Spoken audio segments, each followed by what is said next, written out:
안녕하세요. 저는 이 시대의 반항아, 아니 반항 엄마가 된 30대 중반의 여자입니다. 저는 원래 인생을 반듯하게 사는 타입은 아니었던 것 같아요. 스스로를 돌아보면 방황이라는 단어가 꽤 잘 어울리는 학생이었어요. 그렇다고 막 미성년자 때 술, 담배하고 범죄 저지르고 이런 건 아니고요. 대한민국에서 나고 자란 사람이면 다들 알잖아요. 한국은 인생에 딱 한 번뿐인 수능에 목숨 걸고 12년이라는 교육 과정을 전부 수능 하나를 위해서 쏟아붓는 게 너무나 당연한 분위기라는 거요. 그런데 저는 거기서부터 좀 삐끗했던 사람입니다. 공부라는 게 저랑은 잘 안 맞는다고 생각했어요. 하기 싫어서 안 한 게 아니라 앉아 있으면 머릿속이 자꾸 다른 데로 새버렸거든요. 문제집을 펴놓고 있어도 글자가 눈에 안 들어오고 대신 엉뚱한 생각만 계속 떠올랐습니다. 저는 상상력이 무척이나 풍부한 아이였어요. 누가 시키지도 않았는데 종이랑 펜만 있으면 하루 종일 뭔가를 끄적였고 그림을 그려서 혼자 스토리를 만들기도 했습니다. 또 어느 날은 꿈에서 본 이야기라면서 앞뒤 하나도 안 맞는 얘기를 길게 늘어놓기도 했고요. 다행인진 모르겠지만 저희 부모님은 그런 저를 보면서 허튼 생각하지 말고 공부나 해 라고 다그치는 분들은 아니었어요. 오히려 제가 정신없이 이야기를 쏟아내면 진지하게 들어주고 반응해 주셨거든요. 그래서 그 다음엔 어떻게 되는데? 잠깐만, 그 부분 다시 말해봐. 아까 그 설정이랑 이어지는 거야? 저는 그 말이 그렇게 좋았어요. 제 이야기들이 허튼 생각이 아니라 누군가에겐 이어서 듣고 싶은 이야기라는 느낌이 들었거든요. 그래서 저는 부모님 퇴근 시간을 그렇게 기다렸습니다. 현관문 열리는 소리만 들리면 괜히 가슴이 두근거렸어요. 오늘은 무슨 이야기를 해야 하나 머릿속에서 정리를 하면서요. 남들은 중학생만 돼도 사춘기 왔다고 방문 닫고 부모랑 말도 안 한다는데 저는 전혀 아니었습니다. 저희 부모님은 퇴근하고 와서도 제 이야기를 듣겠다고 식탁 앞에 앉았고 저는 그 앞에 앉아서 하루 동안 만들어낸 이야기들을 풀어냈어요. 나이가 좀 먹고 나서도 그 풍경은 크게 달라지지 않았습니다. 부모님 퇴근 시간이 되면 자연스럽게 식탁에 앉게 되고 괜히 말할 거리 하나라도 더 만들려고 애를 쓰게 되더라고요. 그렇게 집 안에서는 말이 넘쳐났는데 이상하게 집 밖에서는 친구가 많지 않았습니다. 지금 와서 솔직하게 말하면 제가 친구를 꼭 만들어야 할 이유를 잘 느끼지 못했던 것 같아요. 집에만 가면 제 이야기를 끝까지 들어주는 사람들이 있었으니까요. 굳이 밖에서까지 애써서 누군가에게 맞출 필요를 못 느꼈던 거죠. 물론 저도 중학생이던 시절에 친구들이랑 친하게 지내고 싶었던 적은 있었습니다. 혼자만 괴짜처럼 보이긴 싫었거든요. 그래서 용기 내서 먼저 다가간 적도 있었어요. 얘들아, 나도 오늘 같이 떡볶이 먹으러 가도 돼? 그럼 같이 가자. 얘들아, 오늘 윤희가 같이 먹재. 헐, 난 윤희 그런 거 싫어하는 줄. 아, 맞아, 얘들아. 나 어제 꿈 꿨는데 꿈에 누가 나왔는 줄 알아? 대박이다. 너가 좋아하는 연예인이겠지, 뭐. 그렇게 친구들이 좋아하는 연예인 얘기에 푹 빠져 있을 때 저는 적당히 맞장구 치면서 듣고만 있었는데요. 한 친구가 저한테 물어보더라고요. 아, 나도 내 꿈에서라도 좋아하는 연예인 만나고 싶다. 나는 꿈 잘 안 꾸는데. 윤희는 꿈 잘 꿔? 음, 나도 가끔 꿔. 어제도 꿨는데 사람이 시간을 접어서 서랍에 넣는 설정이었어. 접힌 시간 안에서 나이를 바꿀 수 있는 거야. 뭐? 시간을 접어? 음, 그게 생각보다 구체적이었거든. 시간을 접을 때 주름이 생기면 기억도 같이 잡혀서 과거를 바꾸면 성격도 달라지고. 아, 그런 건 만화 같은 거 아니야? 나 그런 거 잘 몰라서. 만화는 아니고 그냥 상상인데. 만약 현실이면 시험 망친 날도 접어서 없앨 수 있잖아. 그런데 결과는 늘 비슷했습니다. 처음엔 애들이 저를 좀 신기하게 보더니 어느 순간부터 슬슬 멀어지기 시작하더라고요.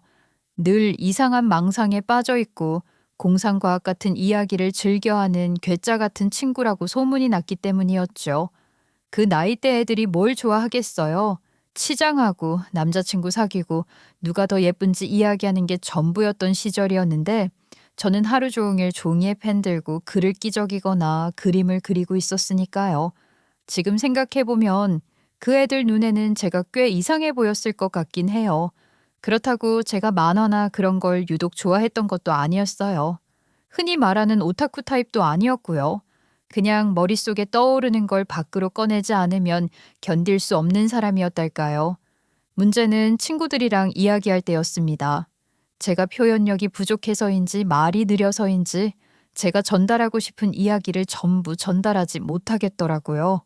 말하다 보면 애들 표정이 서서히 식는 게 보였고 그게 제 표현력 부족 때문이라고 생각하게 됐어요. 그래서 저는 점점 말을 아끼게 됐습니다. 집에서는 여전히 수다쟁인데도 밖에서는 조용해졌어요. 혼자 있는 시간이 더 편해졌고 그게 제 성격처럼 굳어져 버린 거죠. 솔직히 그땐 집 아니면 학교가 세상의 전부잖아요. 학교에서 친구 사귀기를 실패해버리니까 더 잘해야겠다는 도전의식보다는 그냥 좀 포기해버린 게 있었던 것 같아요. 저는 25에 서울로 올라오게 됐는데요. 지금이야 다들 서울 산다고 하면 그러려니 하지만 그때의 저는 서울이라는 도시 자체가 낯설었어요. 제가 살던 동네랑은 공기부터가 달랐고 사람들이 걷는 속도부터 말하는 템포까지 전부 바쁘게 돌아가고 있더라고요. 저는 그 속도에 맞추는 것부터가 쉽지 않았습니다. 아침마다 지하철 타고 출근하는데 사람들 얼굴을 볼 때마다 다들 어디 그렇게 급하게 가는 거지라는 생각이 먼저 들었거든요. 서울에 와서 제일 먼저 느낀 건 내가 사회성이 부족하구나 하는 거였습니다. 이전까지는 크게 못 느꼈는데 회사라는 공간에 들어오니까 확 와닿더라고요. 저는 글 쓰는 걸 무척이나 좋아했지만 막상 맡은 일은 평범한 사무직 일이었어요. 서류 정리하고 메일 보내고 전화 받고 엑셀 만지는 그런 일이요. 머릿속으로는 다른 생각이 자꾸 맴도는데 손은 정해진 일을 해야 하니까 처음엔 계속 실수를 했습니다.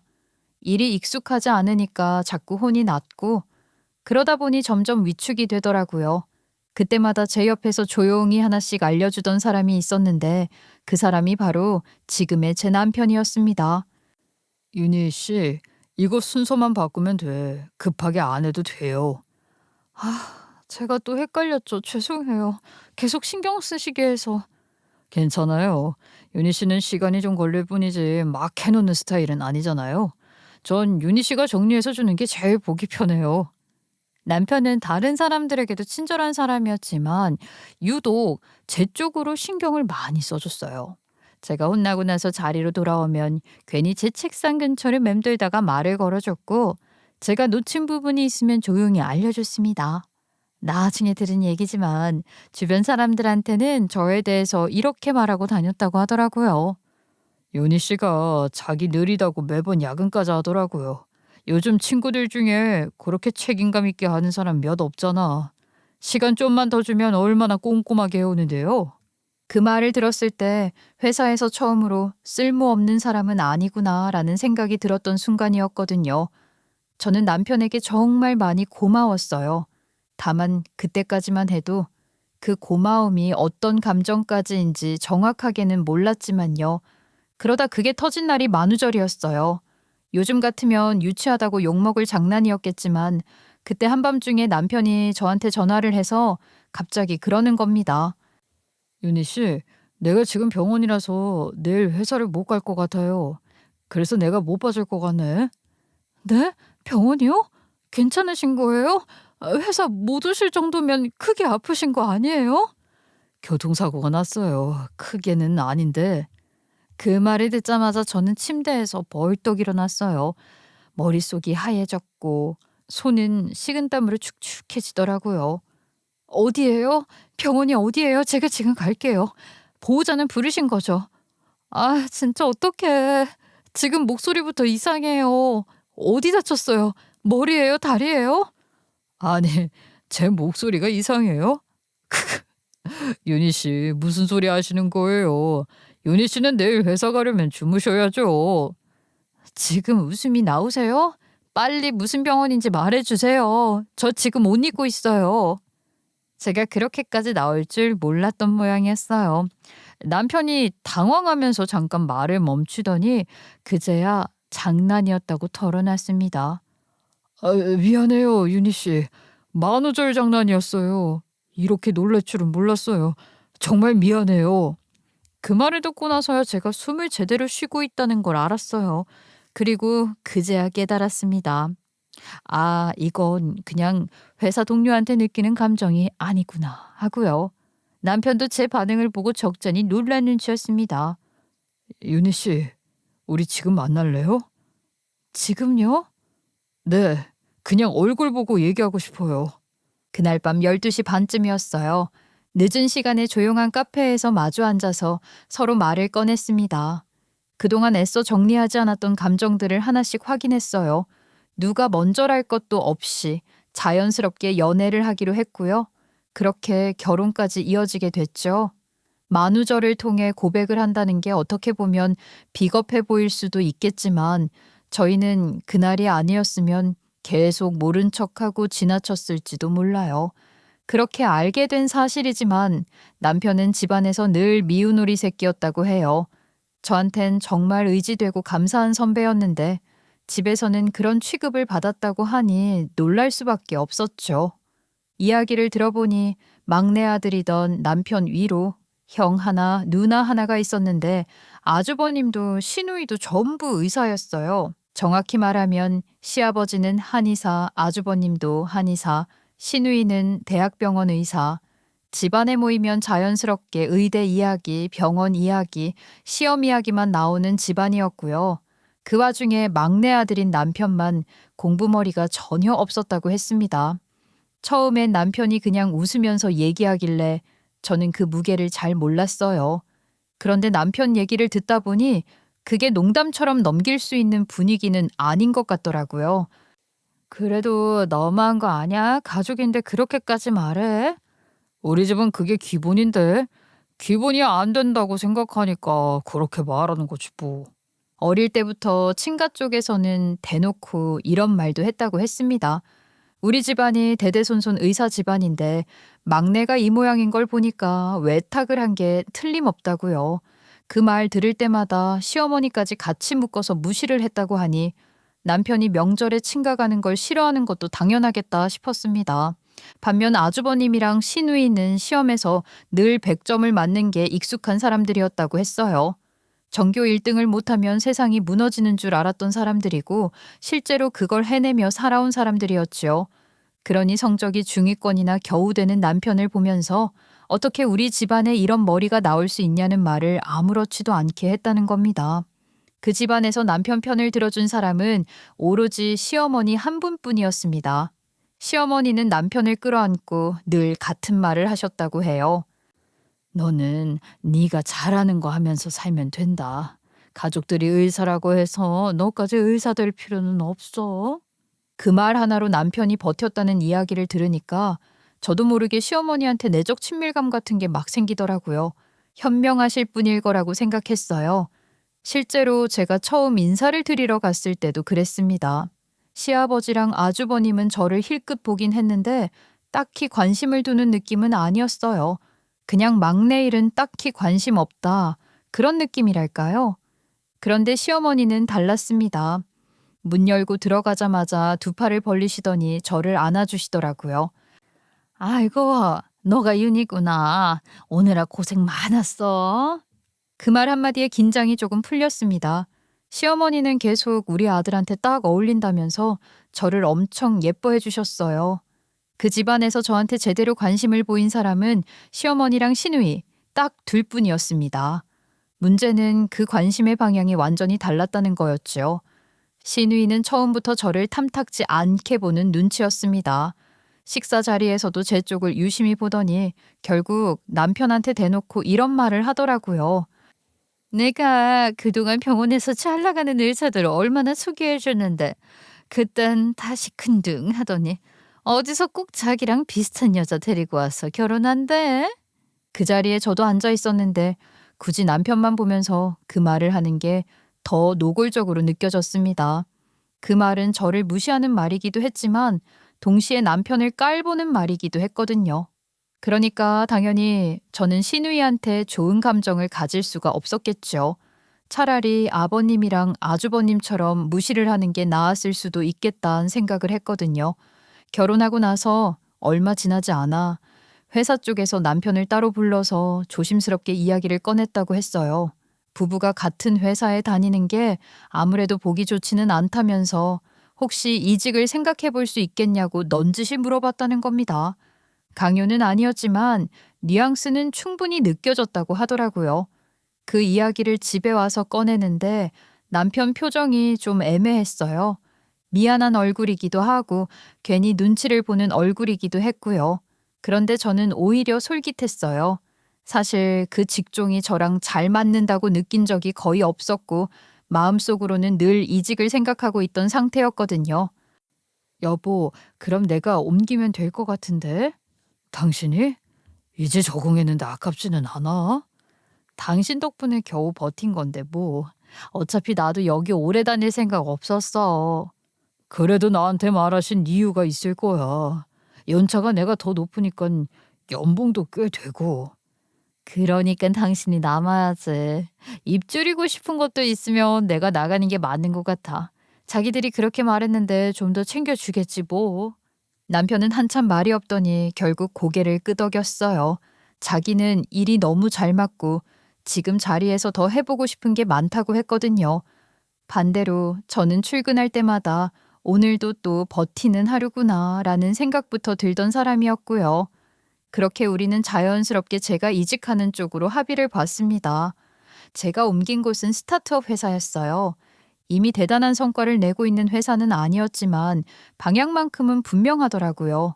오픈 AI 서비스랑 연결해서 이것저것 시도해보는 회사였는데 그 당시만 해도 AI가 이렇게까지 커질 거라고 확신하는 사람은 많지 않았잖아요. 그래서 불안한 부분도 있었지만 지금 생각해보면 제가 이직을 참 잘한 것 같습니다. 이전 회사보다도 훨씬 잘 맞았고요. 그렇게 정신없이 지내다 보니까 결혼 1년 만에 아이를 낳게 됐습니다. 정말 눈 깜짝할 사이였어요. 아이 키우랴 일하랴 하루가 어떻게 가는지도 모르겠는데 그래도 나름 양가의 도리 다 하면서 살고 있다고 생각했죠. 아이 낳고 얼마 지나지 않았을 때 몸 좀 추스리고 시댁에 아이 데리고 같이 인사 갔거든요. 처음엔 분위기가 나쁘지 않았어요. 시어머니는 아이를 안고 연신 예쁘다, 닮았다는 말을 하셨고 저는 그 옆에서 이것저것 설명을 했습니다. 애가 참 순하네. 딱 너희들 같다. 어쩜 이렇게 예쁘니? 그래도 윤희가 고생이 많겠네. 몸은 괜찮고. 주변 얘기 들어보니까 저희 애는 잘 자는 편이더라고요. 애 아빠도 많이 도와줘서 괜찮아요. 에이, 도우는 게 뭐니? 그러니까 엄마가 고생이 더 많지. 그때까지만 해도 그냥 평범한 방문이었어요. 그런데 신우이가 아이 얼굴을 한참 들여다보다가 갑자기 말을 꺼냈습니다. 너네는 애 어떻게 키울 생각이야? 아, 친정엄마가 도와주시기로 해서 어머님께는 부담 안 드릴 거예요. 그런데 정말 가끔씩 부탁드릴 수도 있을 것 같은데 어머님 괜찮으실까요? 어머, 그럼 당연한 소리를 하니. 사돈 게 정말 감사하다. 내가 도울 일 있으면 편히 말해. 아니, 누가 그런 거 물어봤어? 교육 말이야, 교육. 말투가 딱 잘라 말하는 톤이었어요. 질문이라기보다는 평가에 가까운 느낌이었습니다. 애를 그냥 되는 대로 키울 생각이었어? 어떻게 해서든지 돈 더 벌어서 영어 유치원부터 보내야지. 안 그럼 너네처럼 평범하게 자랄 거 아니야. 신우이는 숨도 안 쉬고 말을 이어갔습니다. 본인 자식은 영어 유치원 다니는데 발음부터 다르고 단어 선택이 다르다. 요즘은 영어가 옵션이 아니라 필수다. 이런 말을 줄줄이 쏟아냈어요. 저는 그 이야기를 듣다가 그냥 웃으면서 말을 받았습니다. 이 영어를 꼭 어디 보내서 가르쳐야 하나요? 형님 말씀대로 영어 유치원 한두 푼 하는 것도 아니고 제가 가르치면 되죠. 그 말이 끝나자마자 신우이가 저를 보더니 소리내서 웃었습니다. 진짜로 깔깔 웃었어요. 옳게. 누구 가르칠 만큼 영어를 잘해? 애들 수준이라고 무시하다간 큰 코 다쳐. 아, 저 25에 한국 오기 전까지 거의 8년 정도 호주에서 살았어요. 가르치는 방법은 공부해 볼게요. 조언 감사해요, 형님. 그 말에 신우의 얼굴이 잠깐 굳더라고요. 뭐? 옳게 유학파였어? 부모님 일 때문에 호주에 갔었던 거긴 한데 아무튼 외국에서 자란 건 맞아요. 그러자 신우이의 질문이 바로 이어졌습니다. 어떤 동네에 살았냐, 학교는 어디 나왔냐면서요. 뭔가 궁금해서라기보단 캐묻는 느낌이 들어서 썩 기분은 좋지 않았는데 그래도 성실히 대답해줬습니다. 한국에서 중학교 졸업하고 호주 멜버른에 갔는데 고등학교에 적응을 하지 못해서 졸업은 못했다고 솔직하게 말했죠. 그러자 신우이가 고개를 살짝 기울이면서 묻는 거예요. 그럼 옳게 중졸이야? 한국 학력으로 따지자면 중졸이 맞긴 해서요. 제가 고개를 끄덕이니까 신우이 표정이 싹 변했어요. 그리고선 막 큰 소리 내기 시작하는 거예요. 엄마 아빠 방금 들으셨어요? 어떻게 우리 집안에 중졸이 들어올 수가 있어? 이거 사기 결혼 아니야? 아니 요즘 세상에 중졸이 무슨 말이야. 그러니까 내가 이것저것 다 따져봐야 한다고 했잖아요. 예, 너 말이 너무 심하다. 사람 앞에 두고 말을 그렇게 하니. 심한 게 아니라 팩트잖아. 우리 집안이 대대손손 의사 집안인데 중졸 며느리라니? 이게 말이 돼? 막내 너 사람 보는 눈이 없어도 너무 없는 거 아니야? 말이 따져보자 해서 끝나는 게 아니었어요. 신우이는 이미 결론을 내놓고 그 결론을 증명하려고 사람들 앞에서 소리를 키우는 방식이었거든요. 남편이 그제야 참다가 입을 열었어요. 누나, 외국에서는 학교를 졸업하지 않아도 그걸로 학벌 운운 안 해. 그리고 윤희는 한국에 와서 검정고시도 받고 따지고 보면 고졸이라고 쳐야 돼. 검정고시 본 게 어떻게 고졸이야? 그건 사이버 대학 졸업해놓고 대학 나왔다고 말하는 거랑 다를 바가 없지. 너 지금 말로 포장해서 넘어가려는 거야? 너 우리가 멍청이 했다고 진짜 멍청이가 됐어? 남편이 설명을 붙이면 붙일수록 신우이는 더 신이 났어요. 학벌 운운이란 표현을 남편이 꺼낸 순간부터 신우이는 오히려 그걸 씹어 삼키듯이 확대해버리더라고요. 그러더니 갑자기 저한테 다시 화살이 날아왔습니다. 그리고 이렇게 멜버른에 있었다고 했지?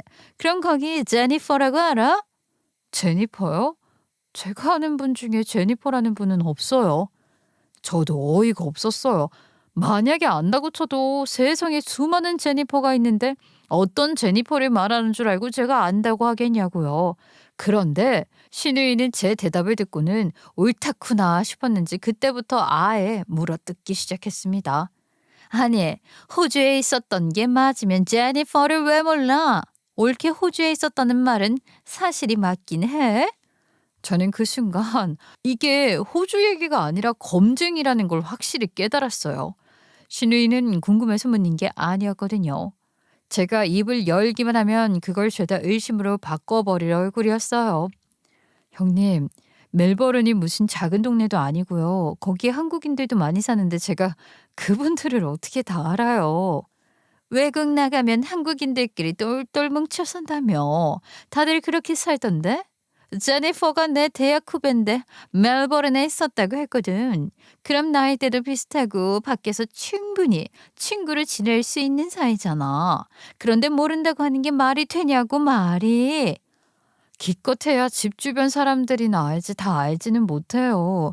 저는 밖에 잘 나가지 않았고 친구도 없었어서 몰랐을 거예요. 제가 최대한 담담하게 말을 해도 신우이는 담담함을 받아들이지 않았습니다. 오히려 그 담담함이 숨기는 사람처럼 보이게 만들려고 말을 더 과하게 끌고 가더라고요. 그러더니 그 다음에 나온 말이 진짜 사람 속을 뒤집어 놓는 말이었어요. 올케, 혹시 정신병 있어서 집에 갇혀 있고 그랬어? 한국에서 치료가 안 돼서 호주까지 갔던 거 아니야? 아니, 솔직히 이런 건 확실하게 검증해봐야 한다고 생각해. 그 말이 나오는데 저는 순간 머리가 멍해졌어요.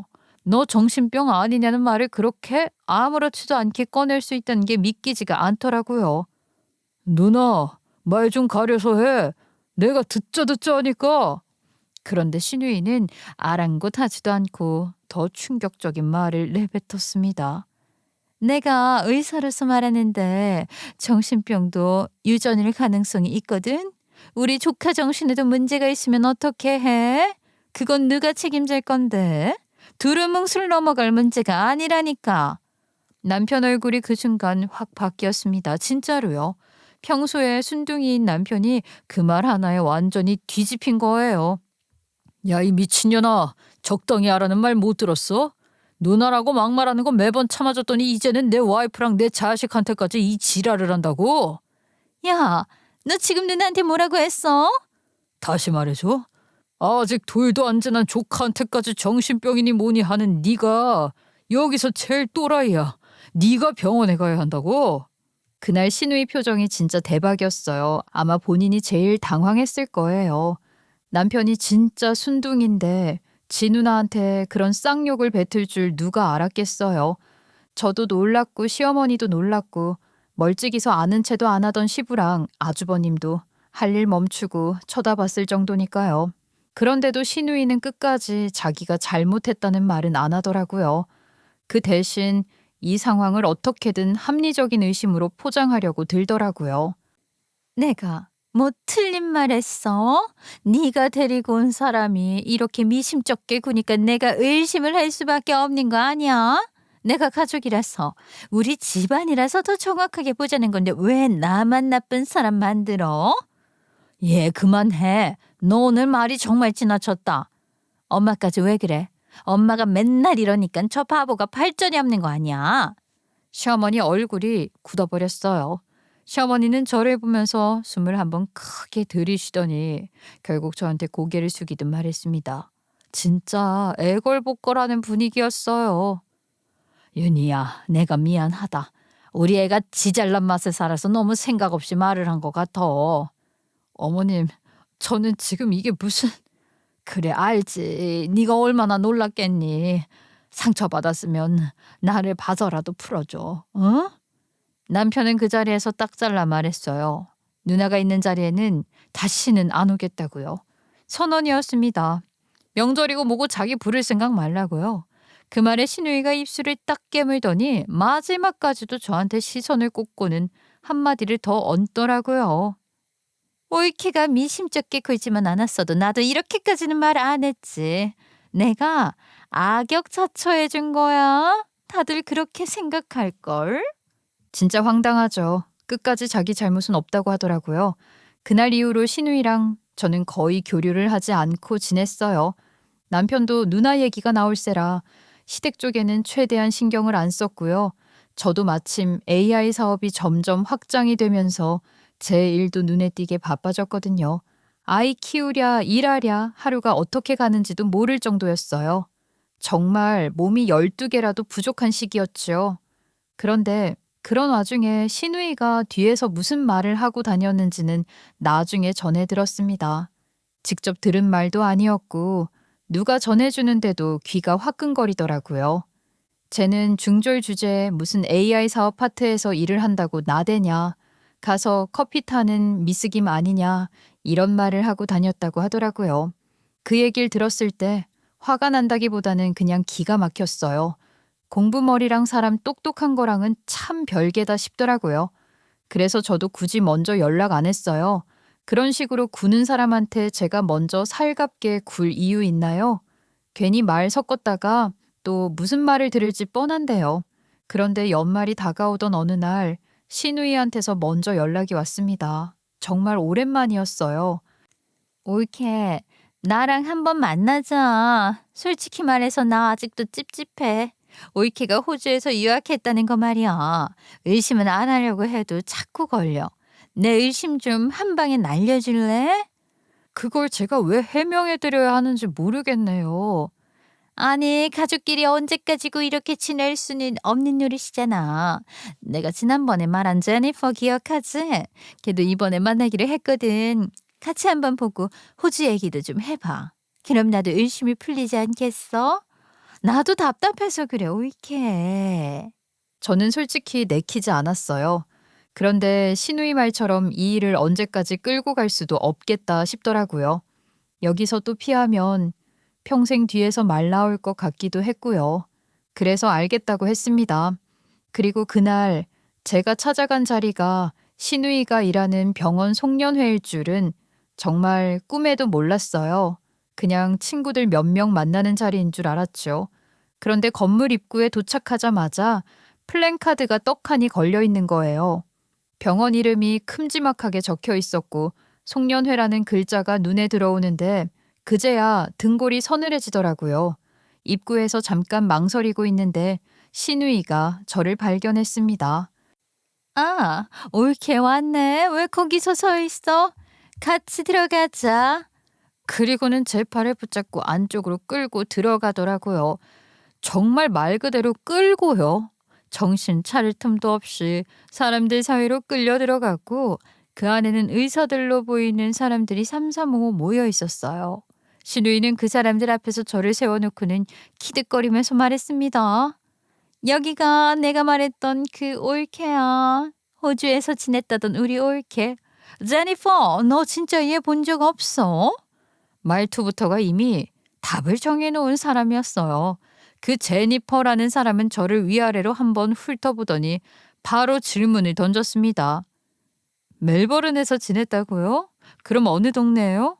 거기 제일 큰 마트가 뭔지는 아세요? 순간 이건 대화가 아니구나 싶더라고요. 이건 그냥 사람 하나 세워놓고 시험 보듯이 캐묻는 자리였어요.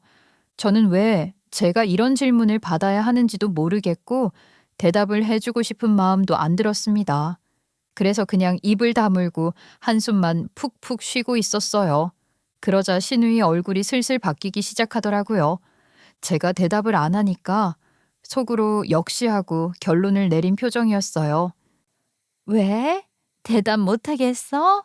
역시 거짓말이라서 그런가 보네. 아니 근데 진짜 웃기지 않아?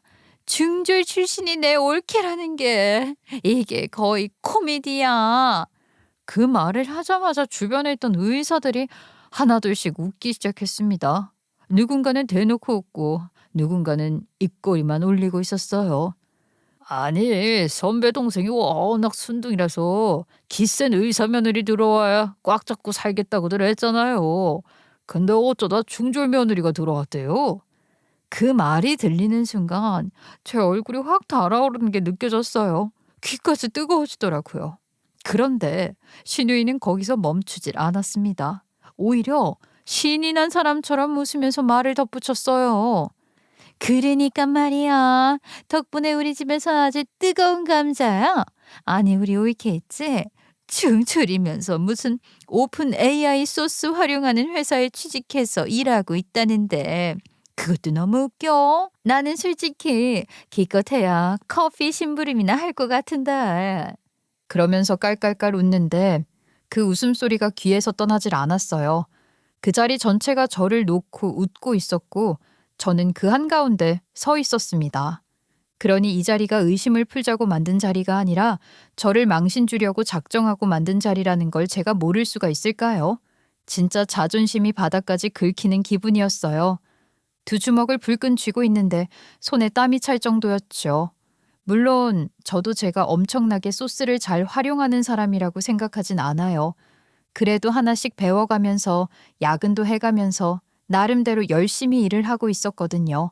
그런데 이렇게 본인 지인들 잔뜩 모아놓은 자리에서 사람 하나 세워두고 웃음거리로 만드는 게 맞나 싶더라고요.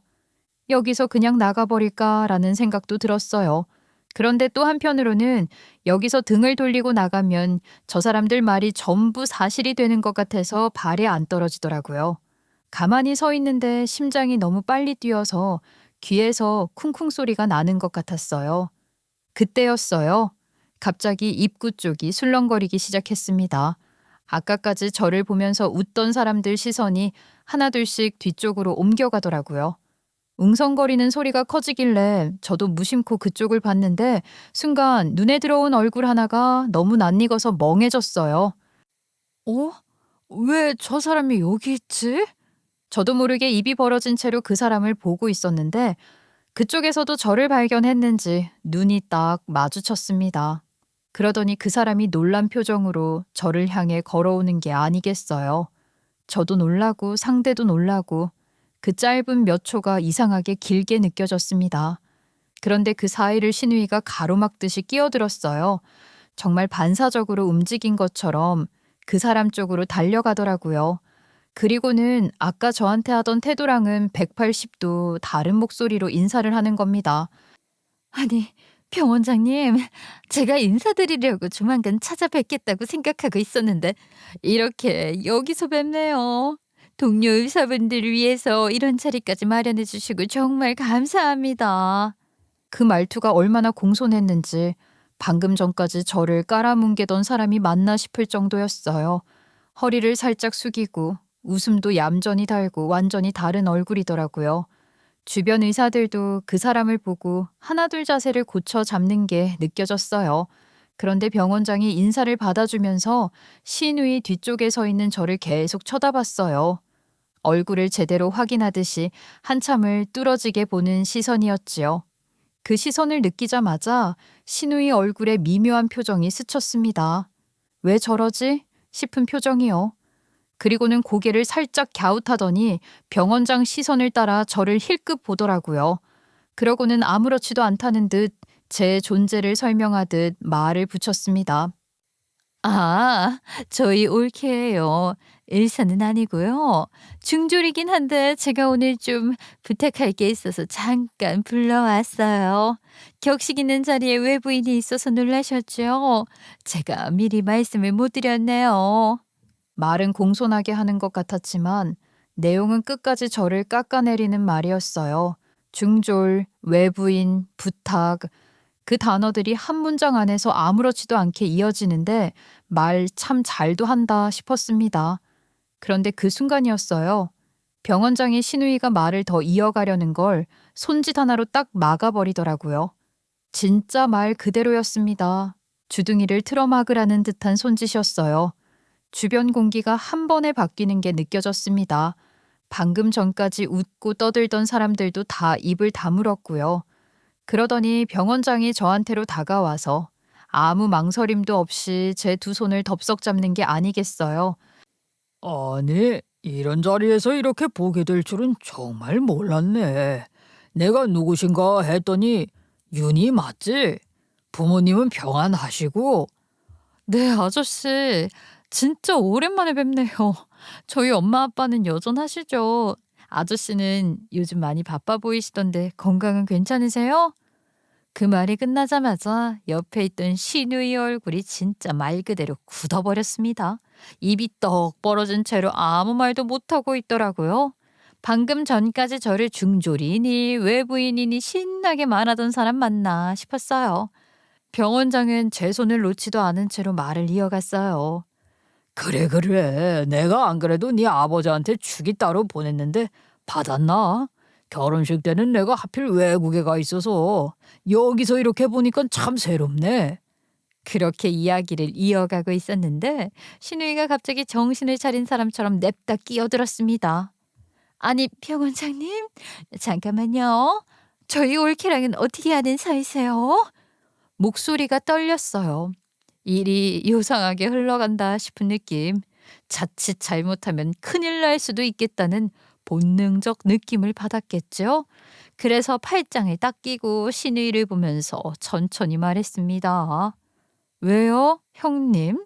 중졸인 저랑은 인연이 있을 리가 없는 분이랑 제가 아는 사이라는 게 그렇게 이상해요? 아, 혹시 저랑 아는 사이라고 하니 병원장님 급도 순식간에 떨어지는 것 같아서요? 아니, 올케 그게 무슨 소리야? 여태까지 저보고 중졸이라서 급이 안 맞는다고 우리 집안에 끼면 안 되는 사람처럼 말씀하셨잖아요. 그 기준이면 지금 이 상황이 많이 불편하실 것 같아서요. 신우의 얼굴이 순식간에 사색이 되더라고요. 아까 웃고 떠들던 얼굴은 온데간데없고 입술만 파르르 떠는데 병원장님 얼굴은 울그락불그락해져서 신우이한테 그러시는 거 있죠?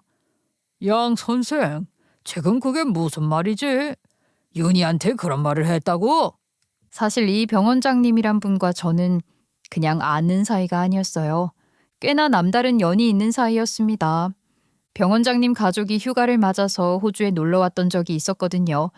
여행 왔으니까 이것저것 다 해보자고 하다가 호주 오면 꼭 해야 한다는 서핑을 하러 갔대요. 그런데 그게 문제였어요. 서핑하다가 파도에 휩쓸리면서 병원장님 첫째 손주가 바다 밑에 있던 돌부리에 머리를 크게 부딪힌 거예요. 피가 너무 많이 나서 그 자리에서 바로 응급으로 가까운 병원에 실려갔고요. 머리가 크게 찢어져서 응급수술을 해야 했는데 하필이면 그 아이가 수혈이 필요한 상황이었어요. 근데 더 큰 문제는 혈액형이었지요. 흔하지 않은 RH- 혈액형이었던 거예요. 그래도 호주는 한국보다 RH- 혈액형이 꽤 있는 편이긴 하거든요.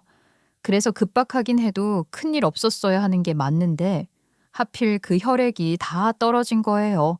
이송된 병원이 동네에 있는 2차 병원이었거든요. 그때 그 병원 원무과에서 일하고 있던 사람이 바로 저희 엄마였어요. 외국 병원에 한국 사람들이 들어오니까 괜히 더 신경이 쓰였다고 하시더라고요. 그런데 상황을 듣다가 RH- 혈액이 필요하다는 얘기를 듣고는 바로 저랑 아빠한테 연락을 하신 거예요. 저랑 아빠가 둘 다 RH- 특수 혈액형이었거든요. 그때는 진짜 다른 생각할 틈도 없었어요. 아빠랑 저랑 헐레벌떡 병원에 달려가서 그 자리에서 바로 수혈을 했어요.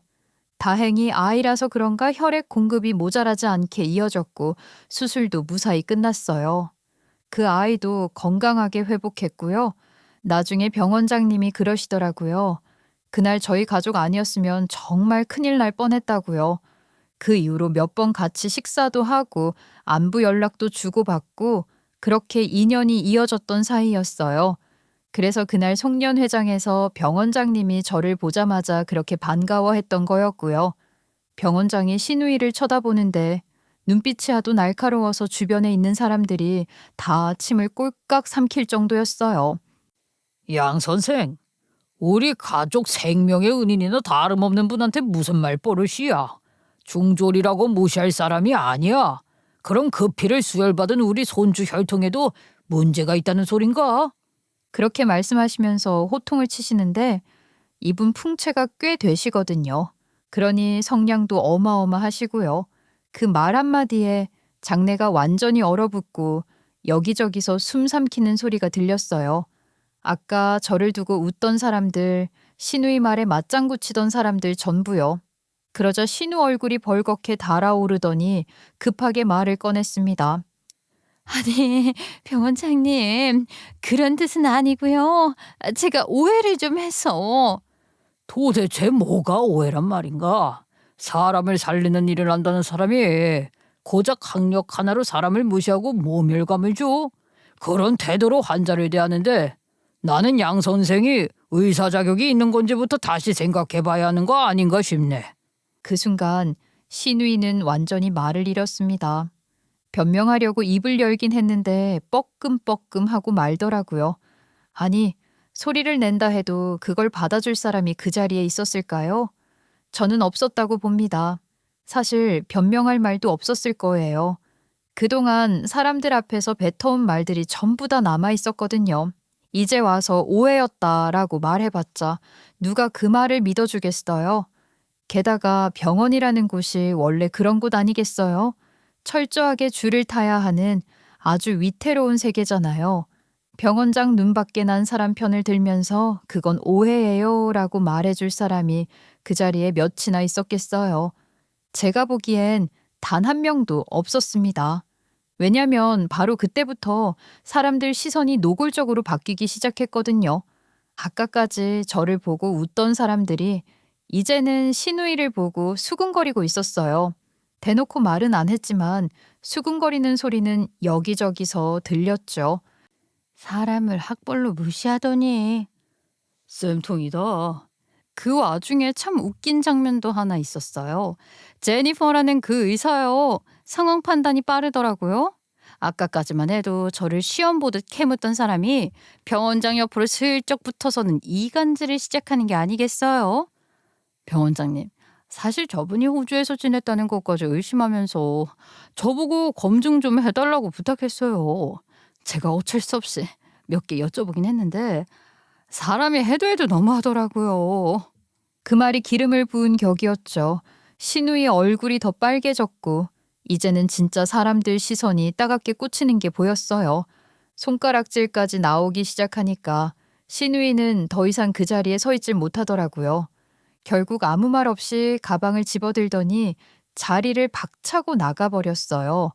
하이힐 소리가 바닥에 콱콱 울리는데 아마 본인 인생에서 가장 길고 창피한 몇 걸음이었을 겁니다.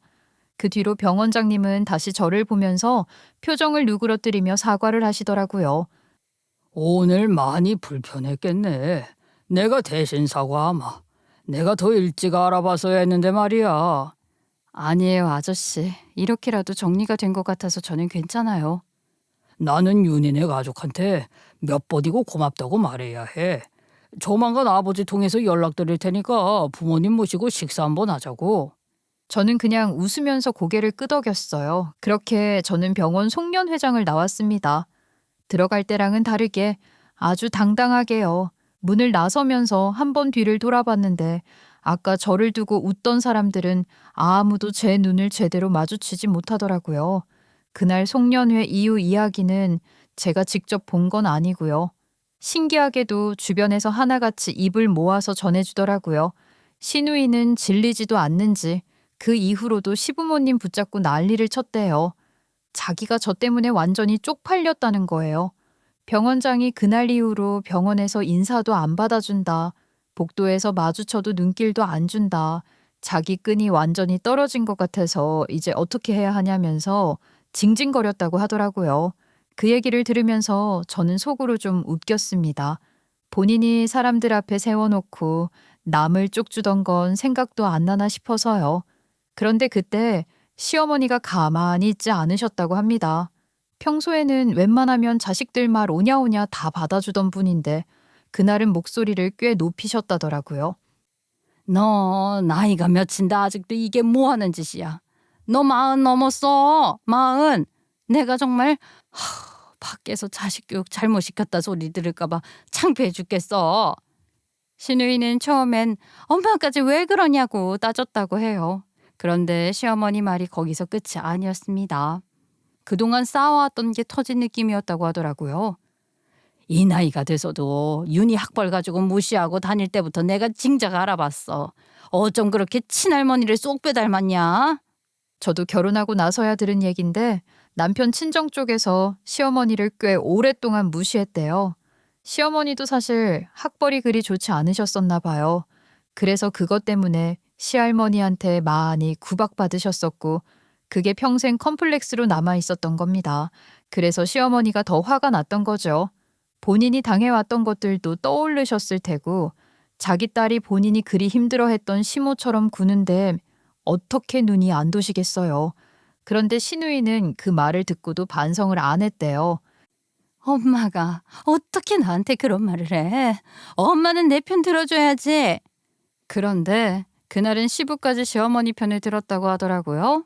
평소에는 집안일에 크게 끼어들지 않던 분인데 말이에요. 이번엔 네가 너무 나갔다. 니네 엄마가 이런 말할 정도면 너가 아주 큰 실수한 거야. 자숙하고 반성이나 해라. 그 말을 듣는 순간 신우이는 집에서도 완전히 고립됐다고 합니다. 병원에서는 병원장 눈밖에 난 상태고 집에 와서는 부모님까지 등을 돌린 상황이 된 거죠. 말 그대로 낙동강 오리알이 된 셈이었어요. 그러고 나서 그 화살이 어디로 향했겠어요. 결국 저희 쪽으로 왔습니다. 정확히는 저희 남편 쪽으로요. 신우이가 남편한테 연락해서 병원장한테 말 좀 잘해달라고 하라고 오해 좀 풀어달라고 부탁을 했다고 하더라고요. 아직도 자존심이 남아서 저한테는 직접 얘기 못하고 남편한테 은근슬쩍 얘기했던 거예요. 웃기죠. 근데 그마저도 남편이 중간에서 딱 잘라 막았대요. 누나가 벌인 일이잖아. 누나 일은 누나가 알아서 해. 그 말이 얼마나 단호했는지 신우이가 그 뒤로는 더 이상 연락을 못했다고 하더라고요. 이런 이야기들을 여기저기서 전해 들으면서 저는 참 묘한 기분이 들었습니다. 속이 시원하다기보다는 그냥 웃겼어요. 그렇게 사람 위에 서려고 애쓰더니 정작 혼자가 되니까 아무도 손을 잡아주지 않는 모습이요.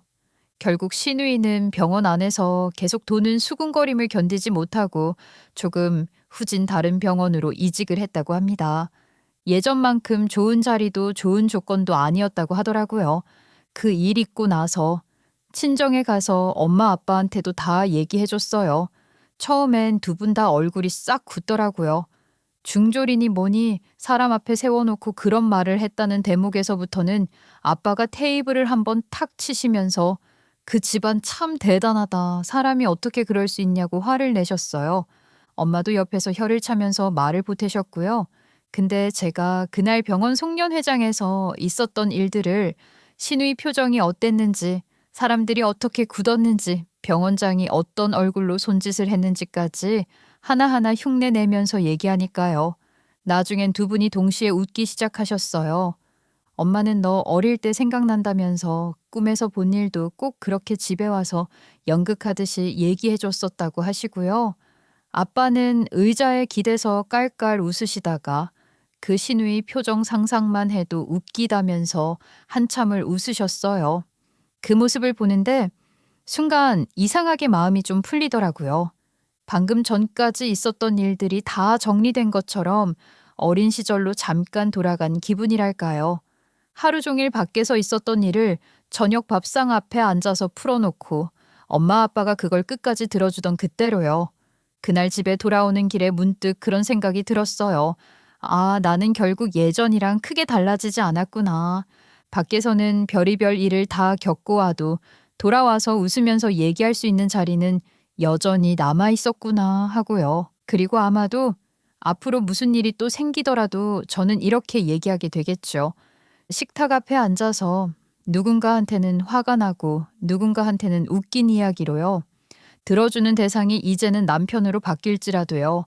그렇게 소소하게 행복을 찾을 수 있다는 게 가장 큰 승리 아닐까요? 신우는 평생 이런 행복 모르겠지요. 여러분들께서도 자신만의 행복 속에서 따뜻한 겨울 보내시길 바라겠습니다. 들어주셔서 감사합니다.